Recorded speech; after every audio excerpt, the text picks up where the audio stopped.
റമളാൻ മാസം മൂന്നാമത്തെ പത്തിലേക്ക് കടന്നതോടെ സൗദിയിലെ വിശുദ്ധ പള്ളികളിലെ തിരക്ക് വർദ്ധിച്ചിരിക്കുകയാണ്. തിരക്ക് നിയന്ത്രിക്കുവാനുള്ള വിവിധ നടപടികളാണ് അധികൃതർ നടപ്പിലാക്കി വരുന്നത്. ഈ നടപടികളുടെ ഭാഗമായാണ് ജനക്കൂട്ടത്തിന്റെ ഒഴുക്ക് നിയന്ത്രിക്കാനായി മക്കയിലെ വിശുദ്ധ ഹറമിൽ ജനറൽ അതോറിറ്റി വിശുദ്ധ പള്ളിയിൽ പ്രവേശിക്കുന്നതിനും പുറത്തു പോകുന്നതിനും പുതിയ സംവിധാനങ്ങൾ നടപ്പിലാക്കിയിട്ടുള്ളത്.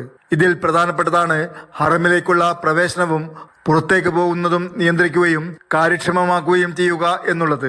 പ്രവേശനവും തിരികെ പോകലും നിയന്ത്രിക്കുവാൻ വിശ്വാസികൾക്ക് പ്രത്യേക കവാടങ്ങൾ ഒരുക്കിയിട്ടുണ്ട്. എളുപ്പത്തിൽ തിരിച്ചറിയാൻ കഴിയുന്ന king Abdul Aziz, king Fahd, king Abdullah എന്നീ ഗേറ്റുകൾ പള്ളിയിലേക്ക് പ്രവേശിക്കുവാനുള്ള പ്രധാന വഴികളാണ്.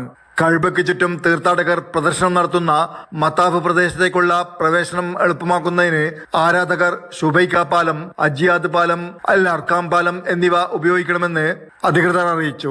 അൽ മസാ പ്രദേശത്ത് നിന്ന് എക്സിറ്റുകളും ഒരുക്കിയിട്ടുണ്ട്. ഗ്രൗണ്ട് ഫ്ലോറുകൾ, ഫസ്റ്റ് ഫ്ലോറുകൾ എന്നിവിടങ്ങളിൽ നിന്ന് പുറത്തേക്ക് കടക്കുന്ന ആരാധകർക്ക് ഗേറ്റ് 13, അൽ മർവ ഗേറ്റ്, അൽ മർവ പാലം, അൽ മർവ വീൽചെയർ പാലം എന്നിവ ഉപയോഗിക്കാം. ഇതുവഴി വിശ്വാസികൾക്ക് പള്ളിയിൽ നിന്നും പുറത്തേക്ക് കടക്കുവാൻ എളുപ്പമാക്കിയിട്ടുണ്ട്. Jafar Ali Palakkot, Mathrubhumi News, Mecca.